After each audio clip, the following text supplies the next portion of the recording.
Welcome to Big Bang. This is Satish. కేంద్రంలో మరోసారి NDA అధికారంలోకి రాబోతుందని ఎగ్జిట్ పోల్స్ అంచనా వేస్తున్నాయి. ఏపీలో వైసీపీ కూటమి మధ్య హోరాహోరీ ఉంటుందని చాలా సర్వేలు ప్రకటించాయి. ఇక తెలంగాణలో బీజేపీ కాంగ్రెస్ మధ్య టఫ్ ఫైట్ ఉండే ఛాన్స్ ఉందని తెలిపాయి. ఎగ్జిట్ పోల్స్ నిజం కాబోతున్నాయా? ఏపీలో జగన్కే మళ్ళీ ఛాన్స్ ఉందా? దేశంలో మోదీకి తిరిగే లేదా? తెలంగాణలో బీఆర్ఎస్ భవిష్యత్ ఏంటి? ఎగ్జిట్ పోల్స్పై ప్రొఫెసర్ కె నాగేశ్వర్ గారితో విశ్లేషణ ఇప్పుడు తీసుకోబోతున్నాం. ప్రస్తుతం 10 స్టూడియోలో ఉన్నారు ప్రొఫెసర్ కె నాగేశ్వర్ గారు. నాగేశ్వర్ గారు, welcome to 10 studio sir. Right, Nageshwar గారు, ఏం జరగబోతోంది? ఎగ్జిట్ పోల్స్ ఎగ్జాక్ట్గా వస్తాయా రావా అన్నది చాలా సందర్భాల్లో ఫెయిల్ అయిన సందర్భాలు ఉన్నాయి, ఎగ్జాక్ట్గా ఫిగర్స్తో పాటు వచ్చిన సందర్భాలు కూడా ఉన్నాయి. మనం ఈ 3 ఫ్యాక్టర్స్ తీసుకుందాం. అంటే ఏపీ, అలాగే తెలంగాణ, లోక్సభ, దేశవ్యాప్తంగా జరిగిన లోక్సభ ఎన్నికలు. ఇక ఏపీ విషయానికి వస్తే, ఏపీలో టీడీపీ కూటమిది విజయమా, అటు వైఎస్ఆర్ కాంగ్రెస్ పార్టీది విజయమా అన్న చర్చ వచ్చేటప్పుడు, గతంలో వైఎస్ఆర్ కాంగ్రెస్ పార్టీ గెలుస్తుందని చెప్పిన సంస్థలు ఈసారి కూడా 1-2 అంటే కొంచెం సీరియస్గా సర్వేలు చేసే 1-2 సంస్థలు మళ్ళీ వైఎస్ఆర్ కాంగ్రెస్ పార్టీకే ఎడ్జ్ చూపిస్తున్న పరిస్థితి కనిపిస్తోంది. అలాగే మరికొన్ని సంస్థలు టీడీపీ కూటమి కూడా అదే బిగ్ నెంబర్ని చూపిస్తున్నాయి. మీకేమనిపిస్తుంది సార్ ఏపీ ఎగ్జిట్ పోల్స్పై? అంటే ఇప్పుడు ఎగ్జిట్ పోల్స్ ఎప్పుడు కూడా నెంబర్స్ గా చూడకూడదు. ఎగ్జాక్ట్ నెంబర్స్ అనేది ఎప్పుడు చూడదు. డైరెక్షన్ ఆఫ్ ద పోల్ ఎలా ఉంది అనేది చూడాలి. ఇప్పుడు ఈ డైరెక్షన్ ఆఫ్ ద పోల్ చూస్తే దేశంలో మళ్ళీ మోడీ 3వసారి అధికారంలోకి రాబోతున్నాడు. ఇది దాదాపు ప్రతి ఎగ్జిట్ పోల్ చెప్పింది. దీంట్లో ఏమీ తేడా లేదు. దాదాపు ప్రతి ఎగ్జిట్ పోల్ ఇదే విషయం చెప్పింది. ఇందులో ఏమాత్రం డిఫరెన్స్ లేదు. సో ఇక పోతే మోడీకి లాస్ట్ టైం కన్నా ఎక్కువ మెజార్టీ వస్తుందా తక్కువ వస్తుందా అది చర్చే తప్ప సో మోడీ రాడనే చర్చ ఎక్కర్లేదు. సో ఇక రెండవది తెలంగాణలో కూడా ఎక్స్పెక్టెడ్ అయింది. ఈ రెండు కూడా ఎక్స్పెక్టెడ్, ఇండియాది తెలంగాణది. కాంగ్రెస్కు బీజేపీకి మధ్య చాలా టఫ్ ఫైట్ ఉంటుంది. 2 సీట్లు వీలైన ఎడ్జ్ ఉండొచ్చు, వాళ్ళైన ఎడ్జ్ ఉండొచ్చు. ఇక బీఆర్ఎస్ మాత్రం అడ్రస్ లేకుండా పోతుంది పార్లమెంట్ ఎన్నికలకు. ఈ రెండింటి వరకు ఆల్ ఎగ్జిట్ పోల్స్ ఒకే రకంగా ఉన్నాయి దాదాపు. ఇక మూడవది ఆంధ్రప్రదేశ్కి వచ్చే వరకు నేషనల్ ఏజెన్సీస్లో ఎక్కువగా ఎన్డీఏ టీడీపీ నాయకత్వం కూటమికే ఎంపీ సీట్లు ఎక్కువ అని ఎక్కువ మెజారిటీ పోల్స్ చెప్తున్నాయి. లోకల్గా వచ్చేటువంటి సర్వే సంస్థలోమో అసెంబ్లీ ఎన్నికలకు వైసీపీకి లీడ్ ఇస్తున్నారు. నాకు గుర్తున్నంత వరకు ఒక్క నేషనల్ సంస్థ కూడా అసెంబ్లీ ఎన్నికల్లో వైసీపీకి ఇచ్చి లోక్సభ ఎలక్షన్లో కూటమికి ఇచ్చారు. అవును సార్. సో అదొక్క సంస్థ మాత్రమే అలా ఇచ్చినట్టున్నారు. ఓవరాల్గా నేషనల్ సంస్థలు ఇంకేవి అసెంబ్లీ ఎలక్షన్స్ ఇవ్వలేదు. ఇంకోటి నేషనల్ ఎలక్షన్స్కి ఒక ప్రత్యేకత ఏంటంటే వాళ్ళు చాలా మోర్ సైంటిఫిక్గా చేస్తారు మన స్థానికంగా చేసే సంస్థల కన్నా. కానీ ఒక డ్రాబ్యాక్ ఏంటంటే వాళ్ళ శాంపుల్ చాలా చిన్నగా ఉంటుంది. మన లోకల్ ఏజెన్సీ చేసే శాంపుల్ పెద్దగా ఉంటుంది. వాళ్ళు నేషనల్ ఏజెన్సీస్ వాళ్ళ కాంటెక్స్ట్లో చేసే చిన్నగా ఉంటుంది. సో దాంట్లో శాంపుల్ చిన్నగా ఉంటుంది అనే నెగిటివ్ ఫ్యాక్టర్, మోర్ సైంటిఫిక్గా చేస్తాననే పాజిటివ్ ఫ్యాక్టర్. ఓకే, లోకల్ ఏజెన్సీస్కి వచ్చే వరకు శాంపుల్ పెద్దగా ఉంటుంది అనేది పాజిటివ్ ఫ్యాక్టర్, అంత సైంటిఫిక్గా ఉండకపోవచ్చు అనేది నెగిటివ్ ఫ్యాక్టర్. బట్ ఏదైనా ఇంకా స్టోరీ నాట్ ఎండెడ్. నన్ను అడిగితే ఆంధ్రప్రదేశ్ ఇంకా తేలలేదు అని చెప్పి సినిమా మిగిలే ఉంది. సినిమా ఇంకా ట్రైలర్ కూడా రిలీజ్ కాలే. నన్ను అడిగితే ట్రైలర్ అని కూడా అనలేము. ఒక సాంగ్ రిలీజ్ అయింది అనుకోండి, టైంకు ఒక సాంగ్ రిలీజ్ అయింది. ఆ సాంగ్ చూసి సినిమా ఎలా ఉంటుందో చెప్పడం చాలా కష్టం. పోది మ్యాక్సిమం ట్రైలర్ రిలీజ్ అయింది. ఆ ట్రైలర్ తోటి సినిమా బాగుంటుందా అంటే చెప్పలేము. సో అందువల్ల ఈ 3 ఫ్యాక్టర్స్ క్లియర్గా కనబడుతుంది. దేశంలో మోడీ వస్తున్నాడు, తెలంగాణలో బీజేపీ వర్సెస్ కాంగ్రెస్ ఉంటుంది, బీఆర్ఎస్ దెబ్బతింటోంది, ఆంధ్రప్రదేశ్లో ఇంకా కథ ముగియలేదు. ఇది మనం ఇప్పుడు యాజ్ ఆఫ్ టుడే కంక్లూజన్. ఇంకా మనకు ఇంకా 36 గంటలైతే మన క్లారిటీ అప్పుడు ఫైనల్ రిజల్ట్స్లో వస్తుంది.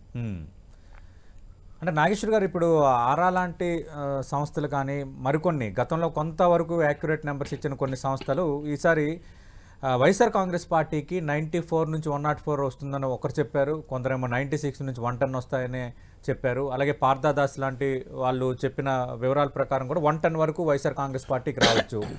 మహిళల ఓటింగు ఎక్కువగా పెరగడం అధికార పార్టీకి లాభించింది, లబ్ధిదారులు కొంత విశ్వసనీయత ప్రదర్శించారని, ఇట్లా చాలా ఫ్యాక్టర్స్ని కూడా వాళ్ళు విశదీకరిస్తున్నారు. ఇప్పుడు ఆంధ్రప్రదేశ్కి వచ్చే వరకు ఫైనల్గా ఎవరు గెలుస్తారన్నది ఇంకా తేలలేదు నేను అన్నది. కానీ కొన్ని తేలినాయి. తేలింది ఏంటంటే వైసీపీకి గతంలో వచ్చిన సీట్లు రాకపోవచ్చు. జగన్ చెప్పినటువంటి 151 దాటి వస్తే మిరాకిలే. ఏ సంస్థ కూడా ఇంతవరకు 151 దాటితేనైతే అది ఇచ్చినట్లేదు. సో అందువల్ల వైసీపీకి దెబ్బ తగలబోతుంది. మనం డే 1 నుంచి మన విశ్లేషణలో నాలాంటి వాళ్ళు చెప్తూనే ఉన్నాం, వైసీపీకి భారీగా దెబ్బ తగలబోతుంది. ఆ భారీగా దెబ్బ తగలడం వల్లనే వైసీపీ ఓడిపోతుందన్న వాతావరణం రావడానికి కారణం ఏంటంటే ఇప్పుడు 151 సీట్లు, ఇప్పుడు మీరు చెప్పిన ఆరా సంస్థ ప్రకారం 94, అంటే మామూలు విషయం కాదు కదా. 57 సీట్లు పోతున్నాయంటే నియర్లీ 40% సీట్లు పోతున్నాయి. 40% సీట్లు పోతున్న సమయంలో ఓడిపోతున్నట్టు కనబడుతుంది, ఇంకేం కనబడుతుంది. సో 88 మ్యాజిక్ ఫిగర్ అంటే 94 అంటే ఎంత 6 కదా. It can happen anyway. ఇప్పుడు శాంప్లింగ్ ఎర్రర్ అయితే ఒక 5% తీసుకున్నా కూడా 6 సీట్లు అటు ఇటు కావచ్చు. సో 94 ఇచ్చారు ఆరా. సో ఒక 5% శాంప్లింగ్ ఎర్రర్ అనుకుందాం. 5% శాంప్లింగ్ ఎర్రర్ అన్నా కూడా నీకు 7-8 సీట్స్ అటు ఇటు కావచ్చు కదా. 7-8 సీట్స్ అటు ఇటు అయితే మారిపోతుంది కదా. ఎందుకంటే ఈ ఆంధ్రప్రదేశ్కి వచ్చే వరకు ఆ ఇంకా స్టోరీ స్టిల్ అన్ఫోల్డింగ్, అంటే ఇంకా ఆ జిక్స పజిల్ ఓపెన్ కాలే. సో అందువల్ల స్టిల్ ఎందుకుంది అంటే ఒకటి వైసీపీకి భారీగా దెబ్బ తగలబోతున్న నిజం. వాళ్ళు అధికారంలోకి వస్తారని చెప్పిన సంస్థలు కూడా వైసీపీకి దెబ్బ తగలబోతుందని చెప్తున్నారు కదా. కూటమి పవర్ఫుల్ ఫైట్ ఇచ్చిందనే నిజం, అనుమానమే లేదు. సో ఇక ఈ రెండిట్లో మాత్రం భిన్నాభిప్రాయం ఏం లేదు. సో కూటమి ఎంత ఇంప్రూవ్ అయింది అధికారం వచ్చేంతనా, వైసీపీ ఎంత దెబ్బతిన్నది అధికారం పోయేంతదా అన్నదే తేలడే. కానీ మొదటి నుంచి చెప్తున్నట్లు వైసీపీ దెబ్బతింటోంది, కూటమి పెరుగుతోంది. కూటమి కట్టడం వల్ల ఈ పోటీ ఇవ్వగలిగింది. సో నేను అందుకే ఎన్నడో చెప్పాను, Pawan Kalyan is the man of the match అని. ఇప్పుడు మీరు అది ప్రూవ్ అవుతుంది కదా. సో ఎవరు గెలిచినా man of the match Pawan Kalyan, man of the series ఇంకా జగన్నాథ్ చంద్రబాబు తెలియదు. సో అనుమానం లేకుండా ఈ ఎన్నికలు ఇంత ఉత్కంఠభరితంగా తీసుకురాగలిగింది పవన్ కళ్యాణ్ రాజకీయమే. అందువల్ల పవన్ కళ్యాణ్ కి still I give the man of the match. So అందువల్ల ఆంధ్రప్రదేశ్కి వచ్చేవరకు ఏమవుతుందంటే నా అంచనా పెద్ద తేడా ఉండదు, 1 or 2% తేడా ఉంటుంది. సో ఒకవేళ బాగా తేడా ఉంటే సర్ప్రైజింగే. సో అంటే మీకు 2014 ఆంధ్రప్రదేశ్ 5 లక్షల ఓట్లతో టీడీపీ గెలిచింది, కూటమి గెలిచింది, ఎన్డీఏ. 2019లో నాకు గుర్తున్నంత వరకు వైసీపీ 35 లక్షల ఓట్లు ఎక్కువ తెచ్చుకుంది. సో ఇప్పుడు కూడా ఒకవేళ 2 లక్షలు 3 లక్షలు మెజార్టీతో గెలిస్తే 170 సీట్లలో 2 లక్షలు అంటే ఎంత, జస్ట్ హార్డ్లీ ఎవరేజ్ 1000 కూడా అరౌండ్ లిటిల్ ఓవర్ 1000 ఉంటుంది. సో అందువల్ల ఈసారి మీకు చాలా tough seat to seat contest ఉండే అవకాశం ఉంది కనుక ఇంత కన్ఫ్యూజన్. సో ఇంకా అసెంబ్లీ ఎన్నికలకు లోక్సభ ఎన్నికలకు కూడా తేడా ఉంటుంది. ఎందుకంటే మోడీ ఫ్యాక్టర్ ఏమైనా ఉపయోగపడుతుందా అని. షర్మిల ఫ్యాక్టర్, కాంగ్రెస్ ఫ్యాక్టర్ ఉంది. కాంగ్రెస్ కనుక లోక్సభ ఎన్నికలకు కాస్తంత ఓట్లు తెచ్చుకుంటే ఇప్పుడు మీకు కూటమికి లాభం అయ్యే అవకాశం ఉంటుంది. ఇప్పుడు కడప సీట్లో అవినాష్ రెడ్డికి చెమటలు పట్టించింది కదా షర్మిల గెలుస్తుందని కాదు. ఇప్పుడు నా ఆరా సర్వేలో కూడా షర్మిలకు 12% అన్నారు. నా అంచనా కూడా అరౌండ్ 10% ఉంటుంది, అంతకన్నా ఎక్కువ ఉండదు.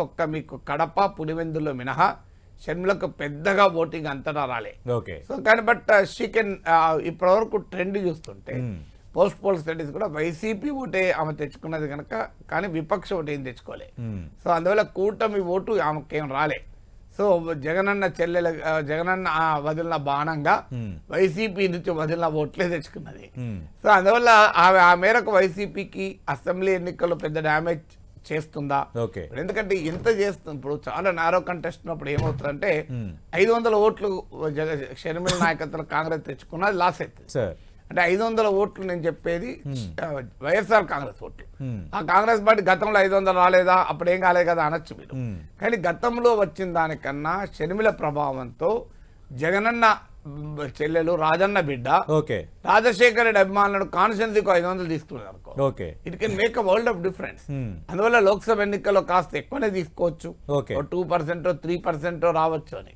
అందువల్ల ఈ ఫ్యాక్టర్స్ ఎక్స్ ఫ్యాక్టర్స్ ఉన్నాయి. షర్మిల ఫ్యాక్టర్ ఉంది, మోడీ ఫ్యాక్టర్ ఉంది. అంటే నాగేశ్వర్ గారు ఈ షర్మిల ఫ్యాక్టర్కి సంబంధించి అలాగే జరిగింది అనుకోవాలా, లేదంటే ఇప్పుడు ప్రభుత్వ వ్యతిరేక ఓటు, జగన్ వ్యతిరేక ఓటు ఖచ్చితంగా కూటమికి గ్రాబ్ అయితేనే కూటమికి ఒక అడ్వాంటేజ్.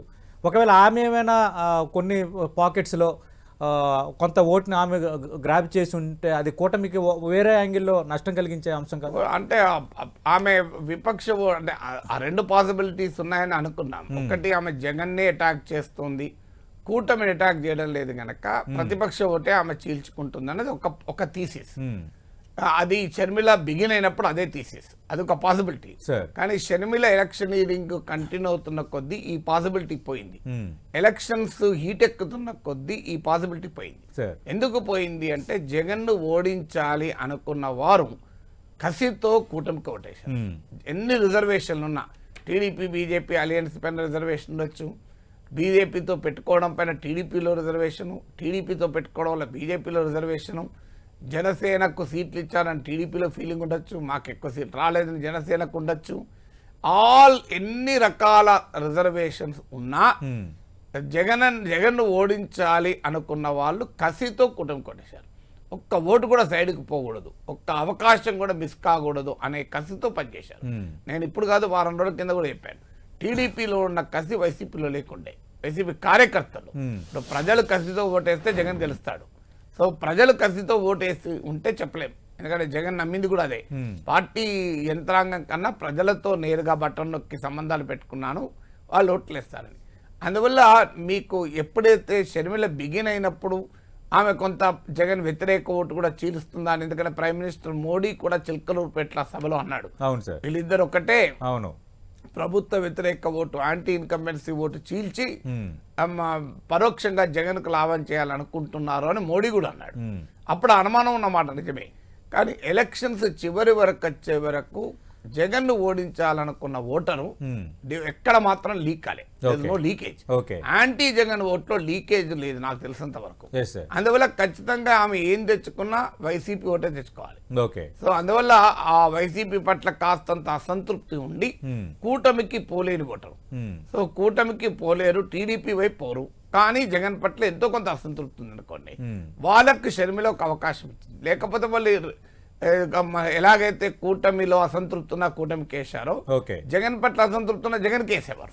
సో అందువల్ల షర్మిల ఫ్యాక్టర్ ఎన్ని నియోజకవర్గాల్లో ఎంత మేరకు, షర్మిల ఫ్యాక్టర్ ఏముంది అని చాలా మంది కొట్టేస్తున్నారు, నిజమే ఏం లేదు. కానీ కాన్స్టిట్యున్సీలో 1000 ఓట్లన్న ప్రభావం చూపితే, సో కొన్ని చోట్ల జయాలను నిర్దేశించారు అంతే కదా, 500 1000 ఓట్లతో కూడా ప్రభావం చూపేటువంటి అవకాశం ఉంటుంది కదా. ఒక టీడీపీ నాయకుడు నాతో నవ్వుతూ అన్నాడు, సార్ మా వాళ్ళు అనవసరంగా మీ మీద పడ్డారు సార్, మీ అభిమానులు కాన్స్టిట్యున్సీలో 1000 మంది ఉండరా సార్ అన్నాడు. మిమ్మల్ని తిట్టి మా వాళ్ళు ఉన్న ఓట్లు పొడగొట్టుకుంటారు సార్, మిమ్మల్ని తిడితే ఏమొస్తుంది సార్, జగన్ మాకేమైనా ఓట్లు వస్తాయా, జగన్ అటాక్ చేయాలి తప్ప మీలాంటి వాళ్ళని ఇండిపెండెంట్ వాళ్ళని ఎందుకు వ్యతిరేకించాలి సార్, మీ అభిమానులు కాన్స్టిట్యున్సీకి 1000 ఉంటారు కదా సార్ కనీసం అన్నాడు నవ్వుతూ. ఆయన సీరియస్ అంశం అలా ఉంటుంది. అందువల్ల షర్మిల ఫ్యాక్టర్ ఒక కాన్స్టిట్యున్సీకి 1000 మంది వచ్చినా 500 వచ్చినా that can make a difference అనేది కనిపిస్తుంది. అది బట్ అందువల్ల జగన్మోహన్ రెడ్డికి గతంలో ఉన్న సీట్లు రావు, గతంలోనే మెజార్టీ రాదు, ఇక అధికారం ఉంటుంది నిలబెట్టుకుంటుంది అనేది ఇప్పటి వరకు చాలా సర్వేలు చెప్తున్నాయి. చూడాలి మనకి ఏం జరుగుతుందో. అంటే నాగేశ్వర్ గారు, మీరు గత తెలంగాణ అసెంబ్లీ ఎన్నికల్లో ఎగ్జాక్ట్ ఫిగర్ చెప్పారు, దాదాపు మీ ఎగ్జిట్ పోల్ నిజమైంది, తర్వాత చాలా సంస్థలు ఎగ్జిట్ పోల్ నిజమైంది అని చెప్పినా మీరు చెప్పిన నెంబర్ మాకు ఐడియా ఉంది కాబట్టి ఎగ్జాక్ట్గా ఆ ఫిగర్ వచ్చింది. అలాగే ఆంధ్రప్రదేశ్ విషయంలో professor K Nageshwar exit poll ఏమైనా ఉందా, ఎగ్జాక్ట్ నెంబర్ ఏమైనా చెప్తారా? ఫర్ యువర్ ఇన్ఫర్మేషన్ నేను ఎగ్జిట్ పోల్ చేయలేదు, అప్పుడు కూడా నా అంచనా చెప్పాను, 66 సీట్లు అని చెప్పిన మాట నిజం, 66 అని చెప్పాను. అప్పటికి కూడా కేసీఆర్ ఎంతో కొంత స్వల్ప మెజార్టీతోనైనా బయటపడతానని చాలా మంది నమ్మారు. చాలా మంది నాతో కూడా అన్నారు, మీరు ధైర్యంగా చెప్తున్నారు కాంగ్రెస్ పార్టీకి వస్తుందని. ఏమో నాకైతే అనుమానం, కేసీఆర్ ఒక్క స్వల్ప మెజార్టీతో బయటపడుతున్నారు. కానీ ఇప్పుడు ఏమవుతుందంటే 2 కారణాలు రీత్యా చెప్పలేకపోతున్నాం. ఒకటి, క్లోజ్ ఫైట్ ఉండడం వల్ల నేను చెప్పిన ఎక్స్ ఫ్యాక్టర్స్ ఉన్నాయి. ఉదాహరణకు షర్మిల ఫ్యాక్టర్ వెరీ మైన్యూట్ గా కాన్స్టిట్యున్సీలో బుత్తదం పెట్టి చూడాలి. ఏ కాన్స్టిట్యున్సీలో వైసీపీకి టీడీపీకి 1000 ఓట్లు తేడా ఉంది, 500 ఓట్లు తేడా ఉంది, ఆ 500 ఓట్లు షర్మిల ఏమన్నా జగన్ ఓట్లు తీసుకుంటుందా? సో ఏ మ్యాక్రో లెవెల్ అబ్జర్వర్ కూడా అంత మైక్రో లెవెల్ కు స్టడీ చేయలేము, ఇంపాసిబుల్. సో అది నేనే కాదు ఎవరు చేయలేము. సో రెండో ఫ్యాక్టరు ఈ టీడీపీ వాళ్ళ హైప్, మామూలు హైప్ లేదు కదా. సో వోకల్ సెక్షన్స్ మొత్తం టీడీపీ గెలుస్తుంది అంటున్నారు, కానీ వైసీపీ అనుకున్న సెక్షన్లు కామ్ గా ఉన్నాయి, వాళ్ళ మూడు అర్థమవుతలేదు ఎవరికి కూడా. సో ఇది రెండవ ఫ్యాక్టర్. మూడో ఫ్యాక్టర్ ఏంటి అంటే ఆంధ్రప్రదేశ్లో ఉన్న రాజకీయ సమాజం, ముఖ్యంగా రాజకీయ సమాజం, నార్మల్ సమాజానికి ఏం సంబంధం కానీ ఓకే మనం ఇప్పుడు నేను కాంగ్రెస్ 66 వస్తే అని చెప్పాను. నన్ను ఏ బీఆర్ఎస్ నాయకుడు కూడా సార్ కాంగ్రెస్ కమ్ముడు వేయండు అని కాంగ్రెస్ కండువా వేసి బీఆర్ఎస్ అధికారిక ఫేస్బుక్ పేజ్ లో తిప్పలే. ఓకే సో నేను చెప్పిన దాన్ని నమ్మని వాళ్ళు ఉన్నారు, ఓకే ప్రశ్నించిన వాళ్ళు కూడా ఉన్నారు. కానీ ఎక్కువ మంది సార్ చెప్పాడు అంటే ఆ సమస్య ఉందని మీకు నెంబర్ తెలిసినా చెప్పట్లేదా? అంటే అది ఉదాహరణ సార్ చెప్పినా నిజమే, సార్ అంచనా తప్పు ఉండొచ్చు అన్నారు తప్ప okay nobody question my integrity. So ఇప్పుడు ఆంధ్రప్రదేశ్కి వచ్చే వరకు ఏంటంటే ఇంటెగ్రిటీని క్వశ్చన్ చేస్తున్నారు. మనం నిజం చెప్పి నేనైనా అంచనా చెప్తాను, అంచనా 100% కరెక్ట్ అవుతాను నాకెట్లా తెలుస్తుంది? సో పెద్ద పెద్ద సర్వేలు చేసిన అంచనాలు తప్పు అవుతున్నాయి, నాగేసిన తప్పు కదా. కానీ ఇదివరకు నేను తెలంగాణకు తప్పైనా రైట్ అయినా నా అంచనా చెప్తాను అని చెప్పాను. ఆంధ్రప్రదేశ్కి వచ్చే వరకు అంచనా చెప్పిన మరుక్షణము వీళ్ళు వాళ్ళు కడవలేసి ఇంటెగ్రిటీని క్వశ్చన్ చేస్తున్నారు. Anything can be negotiated, integrity negotiable గా అయితే మీరు అనొచ్చు వాళ్ళకి భయపడి మీరెందుకు చెప్పారు సార్ అని. నిజమే, అది క్లారిటీ పిక్చర్ ఉంటే వీడు ఎవడేమని అనుకున్నా చెప్పేవాడిని, అనుమానం లేదు. ఎవడు ఏమని అనుకోని కండవాళ్ళు వేసుకొని మన సావడదామని అని. సో క్లారిటీ ఏమో 100% లేదు. 70% ఉండొచ్చు, 60% ఉండొచ్చు, 80% ఉండొచ్చు, 90 ఉండొచ్చు. 100% క్లారిటీ లేనప్పుడు సమాజము కులం పేరిట పార్టీ పేరిట నిట్టనీలున చీలి అభాండాలు వేస్తానికి రెడీ అయినప్పుడు అది ఎందుకు చెప్పడం ఆగడం మంచిగా? నాకొచ్చే క్యూరియాసిటీ ఉన్నది, నాకేంది? నాకు జగన్మోహన్ రెడ్డి ఎంత తెలుసో చంద్రబాబు నాయుడు అంతకన్నా ఎక్కువ తెలుసు, ఇద్దరు తెలుసు. తేడా ఏమున్నది? నాకు తెలంగాణలోనే నాకేం మళ్ళీ ఇప్పుడు రేవంత్ రెడ్డి కలవలేను. సో నాకు ఎందుకు పంచాయతీ? నాగేశ్వర్ గారు, ఇప్పుడు ఇంకో ఈక్వేషన్ ఇక్కడ ఏంటంటే కొన్ని జాతీయ సంస్థలు లోక్సభ సీట్ల పరంగా కూటమికి ఎక్కువ వస్తున్నాయని చెప్తున్నాయి కాబట్టి మేమే అధికారంలోకి రాబోతున్నాము అని తెలుగుదేశం పార్టీ నేతలు కూటమి నేతలు చెప్తున్న అంశం ఒకటి. అయితే ఇక్కడ మనం 2018 ఎన్నికల్లో చూసాం, భారతీయ జనతా పార్టీ ఒక సీటు గెలుచుకుంది, లోక్సభ ఎన్నికలకు వచ్చేసరికి 4 ఎంపీ సీట్లు గెలుచుకుంది. అంటే ఎంపీ సీట్లు ఎక్కువ వచ్చినంత మాత్రాన అసెంబ్లీ ఖచ్చితంగా వస్తుందని ఒక అంచనాకు రావచ్చా? అసెంబ్లీ సీట్లు లోక్సభ సీట్లకు సామీప్యతను మనం ఎస్టాబ్లిష్ చేయొచ్చా? అంటే మీకు తెలంగాణలో లాస్ట్ టైం జరిగింది అసెంబ్లీ ఎన్నికలకు లోక్సభకు ఒకేసారి జరగలే. అవును, ఒకేసారి జరగనప్పుడు చాలా చోట్ల మారుతాయి పరిస్థితి. తెలంగాణలోనే కాదు, ఢిల్లీలో మారింది, కర్ణాటకలో మారింది, రాజస్థాన్ మారింది, మధ్యప్రదేశ్ మారింది, ఛత్తీస్గఢ్ మారింది 2019లో. ఇప్పుడు కూడా 2024లో కూడా కర్ణాటక మారుతుందని ఎగ్జిట్ పోల్ చెప్తున్నాయి. కాంగ్రెస్ పార్టీ భారీ మేయర్తో గెలిచింది, కానీ ఇప్పుడు ఆల్ ఎగ్జిట్ పోల్స్ ఏవి కూడా కాంగ్రెస్ తెలంగాణలో కూడా అదే పరిస్థితి కనిపిస్తుంది కొంత. ఏమండి తెలంగాణలో కూడా తెలంగాణలో పెద్ద తేడా. తెలంగాణలో కాంగ్రెస్ పార్టీని దెబ్బతినడం లేదు కదా. కాంగ్రెస్ పార్టీ అసెంబ్లీ ఎన్నికల్లో కూడా 9 లోక్సభ సెగ్మెంట్లలో మెజార్టీ వచ్చింది గుర్తు. ఇప్పుడు కూడా మోర్ ఆర్ లెస్ 1-2 సీట్లు అటు ఇటు నిలబెట్టుకుంటుంది. ఇక Telangana story completely different Karnataka స్టోరీతో పోలిస్తే. కాంగ్రెస్ దెబ్బతినలేదు, ఇక్కడ బీఆర్ఎస్ ఓటు పూర్తిగా బీజేపీకి వెళ్ళిపోతుంది. సో బీఆర్ఎస్ ఓటు భారీగా, పూర్తిగా కాదు భారీగా బీజేపీకి పోవడం వల్ల బీజేపీకి బలమున్న సీట్లలో గెలుస్తుంది. అందువల్ల it is more a BRS దెబ్బతినడం, కాంగ్రెస్ దెబ్బతినడం కాదు. కానీ మీకు ఆంధ్రప్రదేశ్కి వచ్చే వరకు సేమ్ టైంలో ఎన్నికలు జరిగాయి. సేమ్ టైంలో ఎన్నికలు జరిగిన ఆంధ్రప్రదేశ్లో చరిత్ర అయితే అసెంబ్లీ ఎన్నికలకు ఒక రకంగా, లోక్సభ ఎన్నికలకు ఒక రకంగా రాడికల్లీ డిఫరెంట్ ఓటింగ్ అయితే లేదు. కాస్త తేడా ఉంది 2004లోను, ముఖ్యంగా 2009లో వైసీపీ మీకు కాంగ్రెస్ పార్టీకి అసెంబ్లీ కన్నా లోక్సభ ఎన్నికల్లో కాస్త మెరుగైన ఫలితాలు వచ్చాయి. కారణం ఏంటంటే అప్పుడు ప్రజారాజ్యం కూడా ఉంది కనుక అసెంబ్లీ ఎన్నికలకు ప్రజారాజ్యంకు ఓటు వేసిన వాళ్ళు కూడా లోక్సభ ఎన్నికల్లో కాంగ్రెస్ కేసు ఉండాలి. అందువల్ల కాంగ్రెస్ కు రిలేటివ్లీ బెటర్ పర్ఫార్మెన్స్ చూపింది. కానీ ఆంధ్రప్రదేశ్ లో 2014 తీసుకున్నా, 2019 తీసుకున్నా అసెంబ్లీ ఎన్నికలు లోక్సభ ఎన్నికలు ఒకేసారి జరిగినప్పుడు వారి పర్ఫార్మెన్స్ లో పెద్ద తేడా లేదు, ఓటింగ్ బిహేవియర్ లో పెద్ద తేడా లేదు. ఇప్పుడు తేడా ఉంటుంది అని ఈ సర్వే సంస్థలు ఒక సూచన చేస్తున్నాయి. అది అయితే అంటే అసెంబ్లీ ఎన్నికల్లో వైసీపీకి ఇస్తూ లోక్సభ ఎన్నికలకు వచ్చే వరకు కూటమికి ఎడ్జిస్తున్నారు కొన్ని సంస్థలు సిమిలర్ గా కూడా ఇస్తున్నారు. సో ఇలా ఇస్తున్నప్పుడు ఏంటంటే ఈ పాసిబిలిటీ ఉందా అనే క్వశ్చన్, మీరు అడిగిన క్వశ్చన్ వస్తుంది. అసెంబ్లీ ఎన్నికలకు లోక్సభ ఎన్నికలు పాసిబిలిటీ 3 కారణాల రీతి ఉండొచ్చు. ఒకటి పొలిటికల్ పాసిబిలిటీ. ఇప్పుడు ఒరిస్సాలో 2019లో జరిగింది అసెంబ్లీ ఎన్నికలు లోక్సభ ఎన్నికలు ఒకేసారి జరిగిన బీజేపీకి అసెంబ్లీ ఎన్నికలతో పోలిస్తే లోక్సభ ఎన్నికల్లో 6% ఓట్లు ఎక్కువ ఓటేశారు. అంటే ఒకే పోలింగ్ బూత్ లో ఉన్న 2 ఈవీఎంలలో డిఫరెంట్ గా ఓటేశారు. 6% ఆఫ్ ద ఓటర్స్, మామూలు విషయం కాదు ఒరిస్సా లాంటి వెనుకబడిన రాష్ట్రంలో. సో 32.8% అసెంబ్లీ ఎన్నికల్లో బీజేపీకి వస్తే 38.4% వచ్చింది లోక్సభ ఎన్నికలు.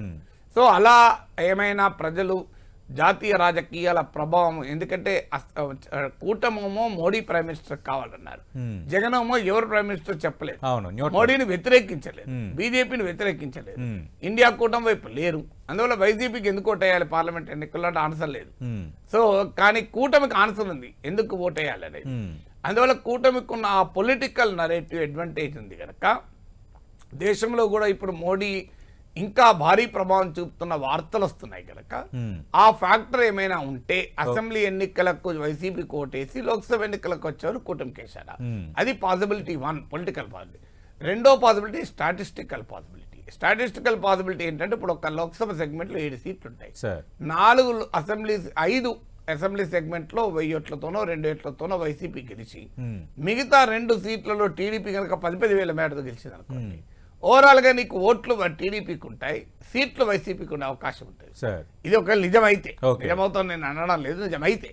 సో రెండో పాసిబిలిటీ స్టాటిస్టికల్ పాసిబిలిటీ, అసెంబ్లీ ఎలక్షన్లకు లోక్సభ ఎన్నికలకు వచ్చే తేడా. లోక్సభ ఎన్నికలకు వచ్చే వరకు ఏమవుతుందంటే 7 అసెంబ్లీ సెగ్మెంట్లు ఒక్క సెగ్మెంట్ లోనైనా భారీ మెజార్టీ తెచ్చుకుంటే వాళ్ళు బయటపడతారు. ఇప్పుడు బీఆర్ఎస్ ఆశపడుతున్నది, మెదక్ మేము గెలుస్తామని ఆశపడడానికి కారణం ఏంటంటే గజ్వేల్ సిద్దిపేటలో భారీ మెజార్టీ కనుక తెచ్చుకోగలిగితే, ఒకటి హరీష్ రావు సీటు, ఒకటి కేసీఆర్ సీటు, మెదక్ లో బయటపడతాం నమ్మకం కారణం అది. సో అందువల్ల అదొక అవకాశం statistical possibility. Third possibility Congress ఏమైనా స్పాయిలర్ రోల్ ఉంటుందా, ఎందుకంటే కాంగ్రెస్ కు అసెంబ్లీ ఎన్నికల్లో పెద్ద ఓటింగ్ రాకపోవచ్చు కానీ లోక్సభ ఎన్నికల్లో కాస్తంత మెరుగైన, కాస్తంత అంటే అర్థం ఏంటి, లాస్ట్ టైం 1% ఇప్పుడు 3% వచ్చింది, it's major difference. 2% can make and unmake things ఇప్పుడున్న రాజకీయాల్లో. సో అందువల్ల కాంగ్రెస్ గనక లోక్సభ ఎన్నికల్లో ఒక 1-2% పెంచుకుంది అనుకోండి, ఆ ఓటు మీకు కూటమిది వచ్చే అవకాశం లేదు, ఎందుకంటే కూటమికి మోడీ నాయకుడు.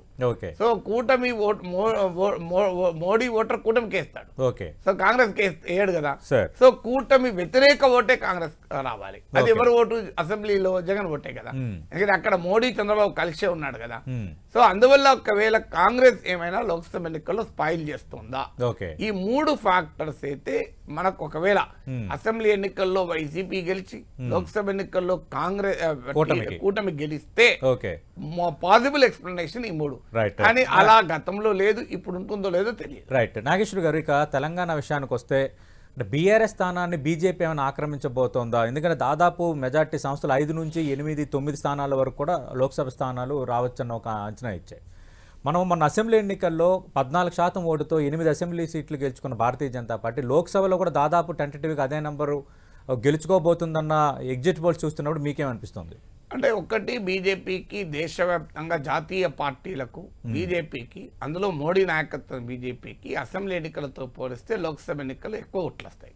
అది మీరు ఢిల్లీ, రాజస్థాన్, గుజరాత్, మధ్యప్రదేశ్, ఛత్తీస్గఢ్, తెలంగాణ, ఒడిస్సా ఎక్కడైనా చూడండి ఇదే ట్రెండ్. ఇది 2019లో కూడా చూసాం ఈ ట్రెండ్. అందువల్ల మీకు అసెంబ్లీ ఎన్నికల్లో 7% ఓట్లు వచ్చాయి 2018లో, లోక్సభ ఎన్నికల్లో 20% వచ్చాయి. అందువల్ల అసెంబ్లీ ఎన్నికల్లో 14% 2023లో తెచ్చుకున్నటువంటి బీజేపీ 2024 లోక్సభ ఎన్నికల్లో ఖచ్చితంగా ఎక్కువ ఓట్లు తెచ్చుకున్న దాంట్లో ఎవరికీ డిస్ప్యూట్ లేదు. డే 1 నుంచి నేను నాలాంటి వాళ్ళు చెప్తున్నారు, బీజేపీ ఓట్లు అయితే గ్యారంటీగా పెరుగుతాయి, సీట్లు పెరుగుతాయి లేవా అనేది చూడాలి, ఓట్లు అయితే ఖచ్చితంగా పెరుగుతాయని చెప్తున్నాను. సో అందువల్ల బీఆర్ఎస్ ఓటు క్లియర్ గా బీజేపీకి షిఫ్ట్ అవుతుంది.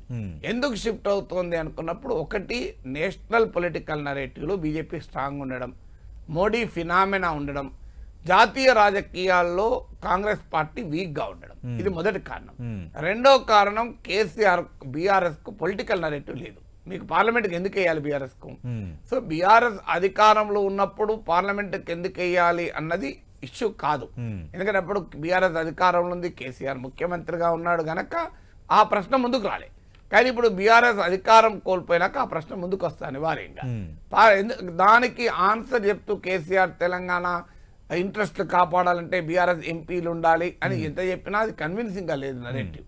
సో అందువల్ల 10 ఏళ్లుగా బీఆర్ఎస్ ఎంపీలు ఎక్కువ ఉన్నారు కదా, ఒకవైపు మోడీ ఏం చేయలేదని మళ్ళీ వీళ్ళే చెప్తున్నారు కదా. అంటే 10 ఏళ్లలో మీకు ఎక్కువ ఎంపీలు ఉన్నా రాష్ట్రంలో ప్రభుత్వం ఉన్నా మీరు మోడీ ప్రభుత్వం ఏం తెచ్చుకోలేకపోతే ఇప్పుడు ఎట్లా తెచ్చుకుంటారు? మీరేం అధికారంలో ఉంటారు కదా. దానికి కేసీఆర్ కొత్త తీరు చెప్పి బీజేపీకి రాదు, కాంగ్రెస్ కు రాదు, మా ప్రాంతీయ పార్టీకి వస్తుంది, నేను కూడా పిఎం రేస్ లో ఉన్నా అన్నాడు. సో 12 to 14 సీట్లు వస్తాయి అన్నాడు. అది it became a big joke. ఎందుకంటే పూర్తి అన్రియలిస్టిక్ గా ఉన్నా కూడా ఇంత ఘోరమైన అన్రియలిస్టిక్ ఏంటి. సో అది ఎదురుకున్న పార్టీ నాయకులు కూడా నవ్వే పరిస్థితి తీసుకొచ్చుకున్నాడు. సో అందువల్ల బీఆర్ఎస్ దెబ్బతినడం ఖాయము. సెకండ్ అయితే ఇంకొక ఫ్యాక్టర్ ఏమైందంటే బీఆర్ఎస్ నేతలు కూడా చాలా చోట్ల బీజేపీకి ఓట్లేసి పనిచేశారు. ఎందుకు పనిచేశారంటే వాస్తవమైన కాంగ్రెస్ చేస్తున్న ఆరోపణ ఇది నిజమే. అది ఎందుకు అంటే కారణం ఏంటంటే ఇప్పుడు రేపు స్థానిక సంస్థల ఎన్నికలు. అవును, స్థానిక సంస్థల ఎన్నికల్లో కాంగ్రెస్ పార్టీ గనక ఎంపీ సీట్లు గెలుచుకుంటే ఆల్రెడీ ఎమ్మెల్యే సీట్లు గెలుచుకుంది, రాష్ట్రంలో అధికారంలో ఉంది, రాజకీయ ఆధిపత్యం తిరుగులేనై బీఆర్ఎస్ కష్టమవుతుంది. కానీ ఇక్కడ మొదలైతే కాంగ్రెస్ ఓడిస్తే ఆ గ్యాప్ బీజేపీ ఫిల్ చేయలేదు. ఎందుకంటే పార్లమెంట్ ఎన్నికల్లో బీజేపీ గెలవడం వేరు, స్థానిక సంస్థలు గెలవడం వేరు. మీకు 2019లో కూడా పార్లమెంట్ ఎన్నికల్లో 20% ఓటింగ్ తెచ్చుకున్న బీజేపీ స్థానిక సంస్థలు వచ్చిందా? మీకు ఎక్కడా రాలే కదా, జిహెచ్ఎంసీ తప్ప ఎక్కడ రాలే. సో అందువల్ల స్థానికంగా బీజేపీకి నాయకత్వం లేదు. ఈ ఎంపీలే ఆ టైం కి ఇన్స్టంట్ కాఫీ లాగా స్పాట్ అడ్మిషన్స్ కదా. BB Patil spot admission, Sitaram Naik, Nagesh అంతా స్పాట్ అడ్మిషన్. అందువల్ల స్థానిక నేతలు బీజేపీకి లేరు గనక బీజేపీ తమకు థ్రెట్ కాదు, మొదలు కాంగ్రెస్ ఓడించాలి.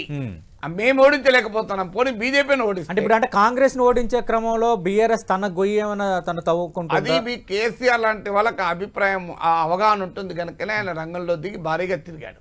కానీ లోకల్ లీడర్కి అలా ఉండదు. వాడు ఓడిపోయిన ఎమ్మెల్యే ఉన్నాడు, తన దగ్గర మున్సిపాలిటీ గెలవాలి, స్థానిక లోకల్ సర్పంచులు గెలవాలి.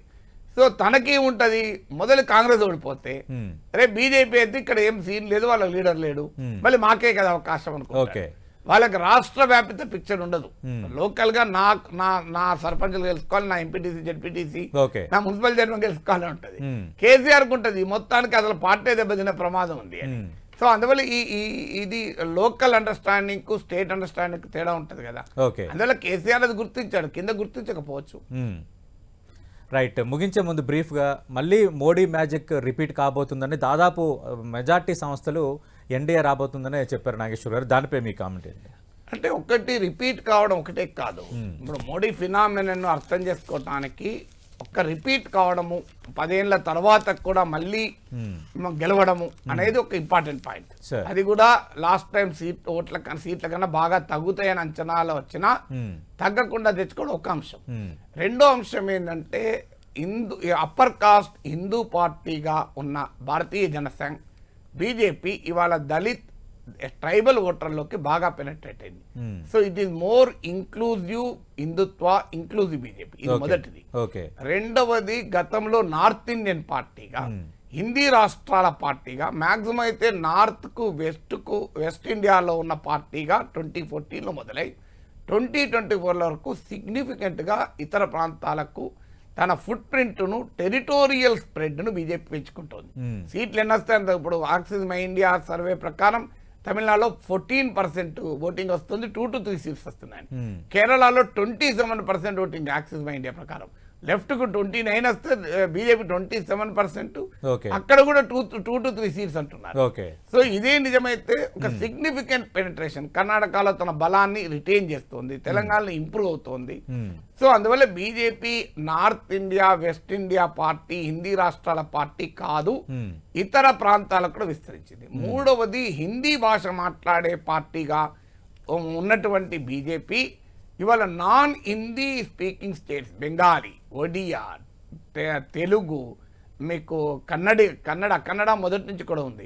Even Tamil, Malayalam speaking areas లో కూడా ఎంటర్ అయింది. అది వేరే చాలా మేజర్, అంటే దేవనాగరి లిపిలో రాయని భాషల్లోకి, ద్రవిడియన్ లాంగ్వేజెస్ మొదటి నుంచి బీజేపీకి మింగుడు పడిన ప్రాంతం, సౌత్ ఆఫ్ ఇండియాస్. సో అక్కడ కూడా బీజేపీ ఎమర్జ్ కావడం అనేది మూడో ఫ్యాక్టర్. దీనికి రీజన్ ఏంటి అనుకున్నప్పుడు it is more Modi Vijayamu Okay. ఎంతనో అపోజిషన్ ఫెయిల్యూర్ కూడా అంతే. Yes, ఎందుకంటే బీజేపీకి ఒక బలమైన ఐడియాలజీ ఉంది. ప్రతిపక్షాలు బీజేపీని ఎలక్టోరల్ గా డిఫీట్ చేసే ప్రయత్నం చేశాయి తప్ప ఐడియాలజికల్ గా బీజేపీని డిఫీట్ చేసే ప్రయత్నం చేయలేదు. నేను చాలా సార్లు చెప్పాను, గ్రామ్సే అని Okay. పొలిటికల్ సైంటిస్ట్ చెప్తాడు, ఎలక్టోరల్ గా డిఫీట్ చేస్తే సరిపోదు, ఐడియాలజికల్ డిఫీట్.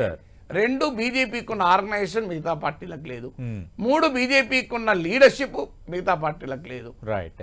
మరి ఏ రకంగా బీజేపీని ఓడించగలుగుతారు? Okay, right. Thank you Nageshwar garu. మనం 3 అంశాలపైన మీ యొక్క విశ్లేషణను అందించారు.